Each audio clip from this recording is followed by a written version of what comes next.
Roof racks. They're an integral part of any overland vehicle setup, and they serve more than just one purpose.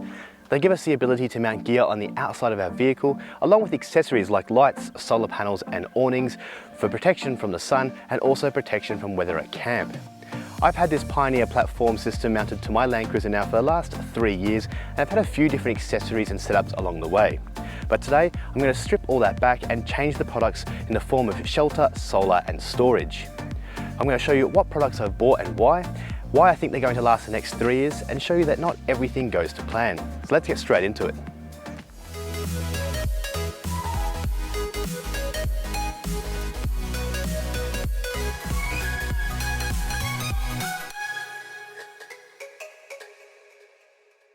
Before we talk about some of the new accessories mounted to the roof rack today, I'm going to be weighing each of the components to ensure that we're complying with all the weight ratings. So in order to provide some context, we're going to have a quick look at the weight ratings provided by both Toyota and Rhino Rack.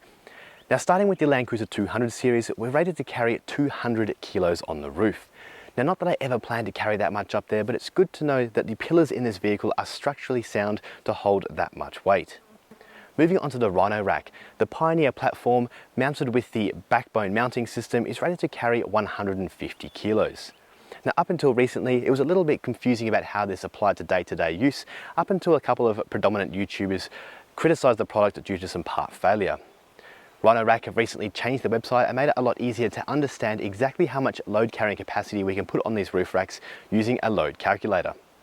Simply selecting the make, model of your vehicle and then the rack system, the paired mounting option and the size of the rack, we then go into the load rating tab and we enter the manufacturer's rated roof load. Entering 200 kilos for the Land Cruiser, we can then calculate the load carrying capacity, and we can see that the system load limit, referring to the Rhino Rack's unit, does not match Toyota ratings, and therefore this becomes our first limiting factor. Secondly, we need to consider the weight of the roof rack itself, coming in at 37 kilos and then removing this from our limit, leaving us with 113 kilos of load carrying capacity. And we can also note here that the off-road rating does not apply to this rack. Now, it's obvious to see that Rhino Rack have tried to make it very easy for any potential customers looking at buying their products to determine exactly how much they can put on their roof, depending on what system they buy and what vehicle they have. But there are a couple of disclaimers that you may want to be aware of. Directly underneath the calculator, Rhino Rack make it very clear that they provide no warranty in regards to the information from this calculator, and disclaims all liability for any loss or damage arising from the direct or indirect use of this calculator. So although a helpful tool, it kind of feels like Rhino Rack don't believe the numbers they are quoting, because if they did, you would think they'd provide some sort of warranty or more assistance as a result of parts failure. Either way, to be safe, I'm going to round our roof rack loaded capacity to 100 kilos. And if you're interested in any of the accessories that we're going to be talking about today, there are going to be links down in the description below if you're looking to pick some up for yourself. So my first job was to replace the 2.5 metre ARB rollout awning on the passenger side of the Land Cruiser. Now, this awning had been with us since 2017, was originally mounted to the Prado 150 series before being transferred to the Land Cruiser in 2019. It has been subject to many different weather conditions, protecting us from the harsh Australian sun on the beaches and also keeping us dry on those wet winter evenings. It's also been subject to wind as well, and it was actually right here when I was filming my induction cooktop video for the YouTube channel that the wind thought that the awning should be on the other side of the vehicle, and it flipped over the vehicle. Now, it bent the side support arms, and I was extremely lucky not to have any damage to the Land Cruiser. But what was really great is that I managed to fold it back, and without any repair, the awning continued to work without issue, albeit a few bends in some of the poles. The ARB served well, but there was one thing that it didn't do, and that's provide coverage to the rear of the vehicle, and originally I didn't think it needed to. The 200 series has the split tailgate, and the upper panel provides some coverage. However, it wasn't long before we realised that that wasn't going to cover it long term when camping out of the vehicle without a drawer setup. As some of you may have noticed, I have fitted a 270-degree wraparound awning to the side of the Land Cruiser. And this opened up a whole nother can of worms, because there are so many different 270-degree awnings to choose from on the market today. And they all vary slightly in terms of their functionality, their ease of setup and their quality. But I conducted hours and hours of research to try and find the best value for money product, and this is what I found. This is the 32nd awning, an aluminium framed pivoting system holding 280 GSM canvas that provides 12 square meters of shade. There are several reasons why I chose this system. Firstly, ease of setup. This awning is called the 30-second awning for a reason. It is genuinely incredibly easy to set up and is comfortably a one-person job. Secondly, it's freestanding. The awning does not require additional legs to use and is quoted to be able to withstand winds of about 20 to 25 kilometers an hour before requiring extra support. This being said, I also love the fact that the supporting legs fold up to integrate into the design of the awning and don't have to be carried separately. I purchased 2 additional poles, taking the total to 3, which are set up in an additional 30 seconds if required. Thirdly, size and weight. The awning is large and fits well onto a wagon vehicle without looking out of place and comes in at an industry standard of 27 kilos. And lastly, value. This awning may not be the best option on the market, but it's far from the worst. And there's other companies out there with slightly better products, but asking $1,000 to $1,500 more for their item. Now, although they might be slightly better, are you really going to get $1,000 to $1,500 worth of value from a product that provides shade and a bit of weather protection at camp? So when considering a 270-degree awning, the awning itself is just one part to consider, particularly on a 200 series Land Cruiser. You also need to take into account the mounting solution that has to be able to withstand vibration and the weight of this very heavy awning. And on the 200 series or other vehicles with upward lifting tailgates, the clearance between that tailgate and the awning itself. I mounted my ARB awning with a nice pair of brackets from K-On products, using a twin bolt system into the awning and into the accessory channel on the roof rack. Not only did it look good, but it held up well. Considering that this 270-degree awning is 2.7 times heavier than the ARB rollout, I didn't have faith that mounting all the bolts in only one of those accessory channels on the roof rack would be sufficient. I believe that the weight of the roof rack and that twisting force that is placed on the mounting solution would eventually overcome the strength of the Pioneer platform and cause dramas down the track. So I went on a hunt to try and find a good set of brackets that was strong enough to resist the twisting force, but suitable for this, considering the height of that tailgate. I ended up choosing another K-On product, being the triple multiple channel height adjustable bracket. These brackets are likely over-engineered and cost a third of the price of the awning, but having the ability to disperse the twisting force over 2 of the accessory channels on the rack, and the ability to adjust the height, and the fact that it's a triple support system over a double, I was happy to pay for that peace of mind. I lined up each of the brackets with a cross member on the Pioneer platform, and this is to increase the resistance against that twisting force. As evident, I've mounted 2 of the brackets towards the rear of the vehicle, as when the awning is open, all of that weight from the system is placed on the pivot located at the most rearward part of the system.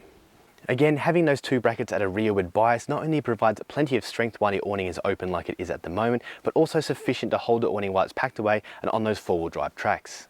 Now, as mentioned, the height of the tailgate and the clearance there has to be considered, and this awning and bracket combination are very, very close. I will admit that the awning just touches, and I mean just touches the tailgate when open. However, as I've added that additional support leg, taking 10 seconds to set this up, I can set the height to avoid this. In the event of a quick stop or I forget to set up the support leg, I've added a small piece of adhesive foam that will protect the paintwork, though I will say I would never leave it like this for a long period of time.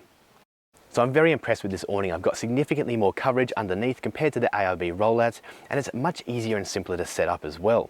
The biggest advantage for me is it covers the rear of my vehicle, even when the fridge and table slide are fully extended. Now, the awning is still very new to me, but I'm about to embark on a 3-week vehicle camping trip up in the Pilbara, where it's going to be tested thoroughly before I do a full review and more detailed install video. So the next thing I wanted to address was the solar. Now, I've done a couple of videos on what solar I've been running on the roof, but in summary, I bought the cheapest 120 watt slimline semi-flexible solar panel I could find on eBay at the time. This was just to test it, see how it fared, and to see how long it would last. Now that it's been on the roof for over 2 years, I can say that it's fared fairly well, given how I've used it and the price I got it for. My 1-year review showed that we lost a lot of power from the panel, going from roughly 6 amp when it was brand new to just under 3 amp 1 year later. Moving forward to today, another year on, and the panel is still bringing in about 2 amp of charge. So although we have seen another decrease in that efficiency, it's still bringing in some input. And if we have a look at the panel, I think we can see why it's lost some of that efficiency. Compare this panel to when it was new, and we can see that the surface is severely scratched and marked.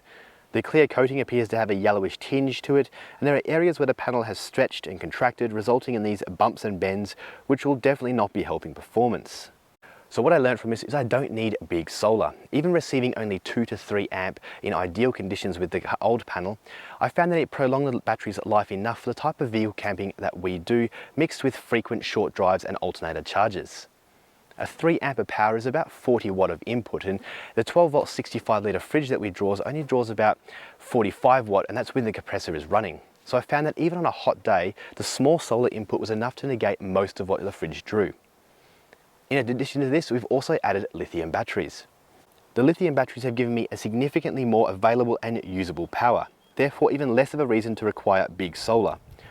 One of the big reasons I chose this slimline panel was so that I could mount gear over the top when vehicle camping with the family, specifically to accommodate my 2 Oz10 RB4s, which are very long packed up tents. So moving forward, realizing I didn't need a big solar input, I could start looking at smaller panels, and the panel that I bought was this little one. This is a more traditional aluminium framed Renogy 50 watt glass solar panel. It comes in at only 581mm by 509mm by only 30mm in height and weighs only 3.5 kilos. So even if I only get 80% efficiency out of this panel, it means that I'll still receive about 40 watt of power, which I've already considered to be enough and sufficient for my needs. So I went about installing the panel into a similar location as the previous panel. Using a pair of aluminium angles and bolting these into the accessory channels provided a very secure mounting solution. As we can see, the panel takes up very little room on the roof rack. However, there was an issue, and this is where not everything went to plan. I wired the panel into the roof rack and connected it to the red arc charger via the Anderson plug on the rear of the rack, and the BC-DC charger would not accept charge. It kept showing codes representing low voltage, indicated that the input voltage was too low to provide any charge. Now I'm still not sure exactly why this is occurring. The red arc BC-DC 1240D charger that I'm running accepts charge from 9 to 35 volt. And this here is bringing in about 20 volt measured at that red Anderson plug at the rear of the rack, which is about the same as the old panel. So some more research will be required to figure out a solution for this problem. The only negative to this panel compared with the slimline panel is, well, that it's not slimline. The glass panel is about 30mm in height and is visible from the ground and would add just a little bit of wind resistance. Saying this, the design of this solar panel is more robust, and I'm hoping the increased airflow around the solar cells will provide more efficiency. Now, hoping that I'm able to find a solution or even replace this panel with another small capacity panel is going to be sufficient for my needs, even bringing in only a couple of amp.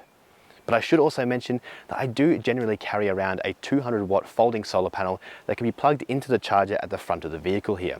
So if I ever do run low on battery power, I can plug that into the front of the vehicle, and that can provide up to 13 amp or 160 watt of power, replenishing that battery very quickly.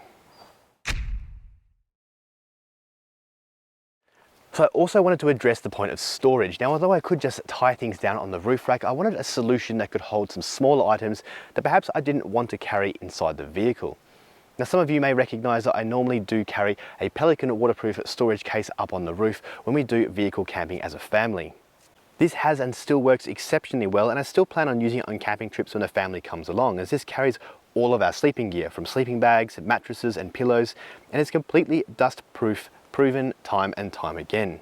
But I wanted something that could stay on our roof while we travel around Australia starting in December this year. And given the fact that we're not camping out of the vehicle but we're towing a van, we don't need such a large storage case to hold that type of gear.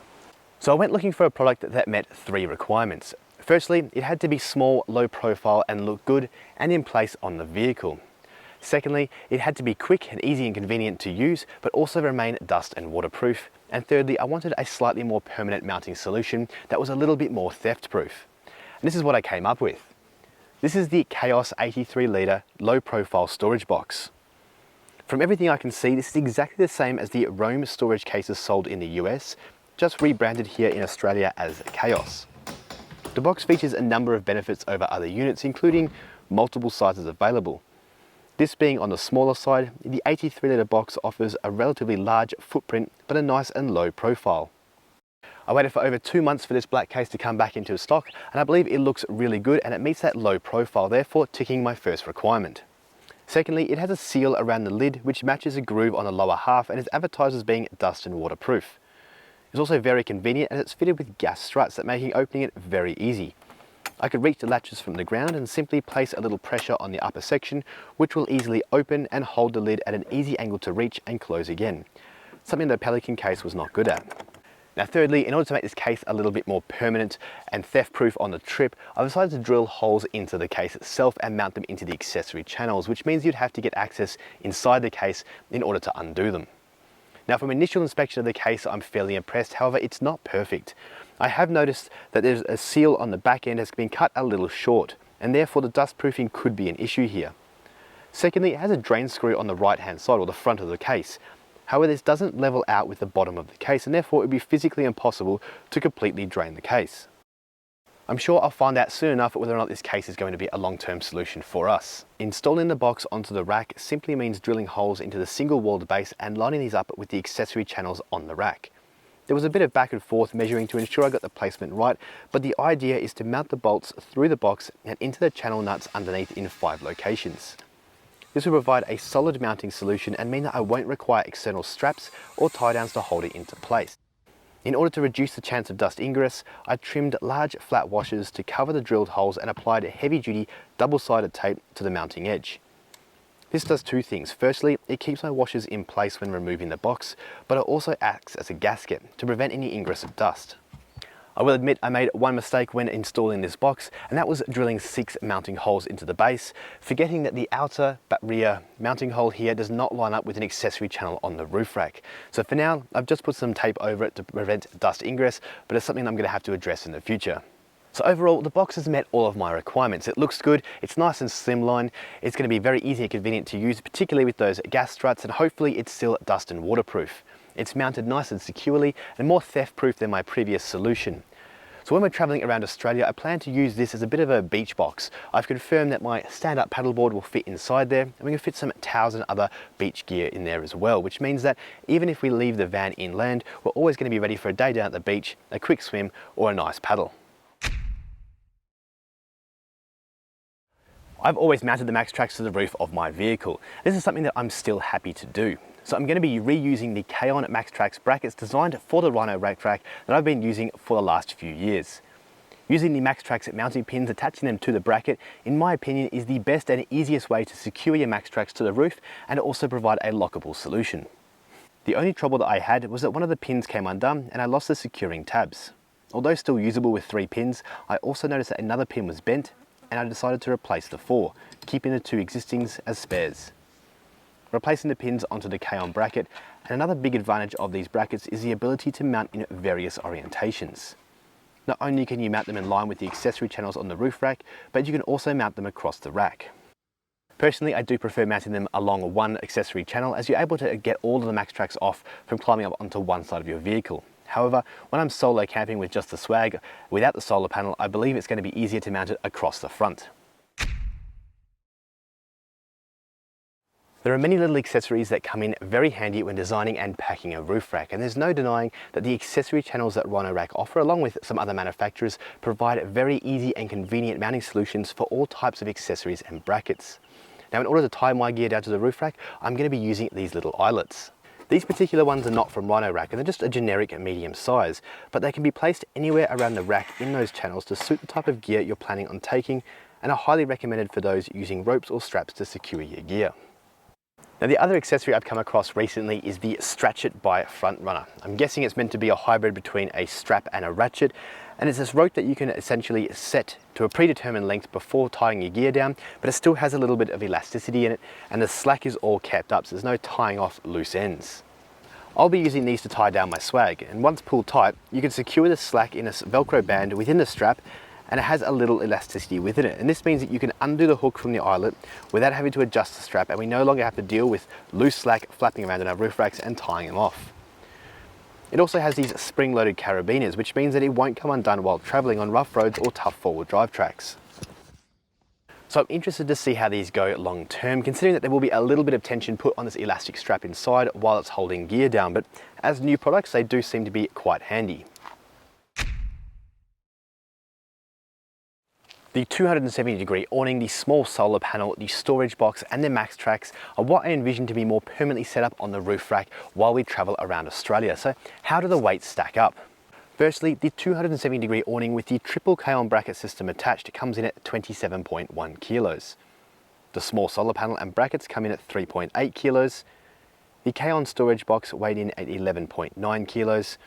And the MaxTrax and mounting hardware came in at 15.3 kilos.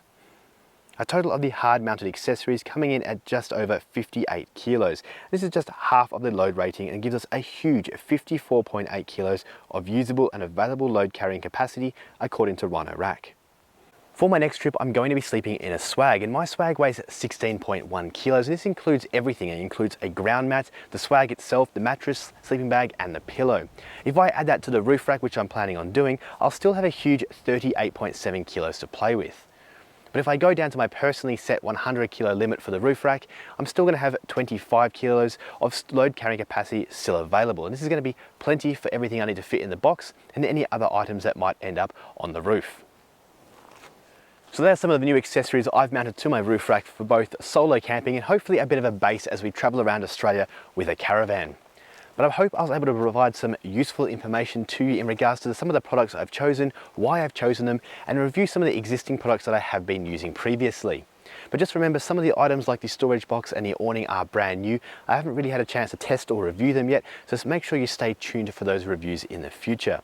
But guys, as always, thank you very much for watching all the way to the end, and we'll make sure to see you in the next episode. Cheers.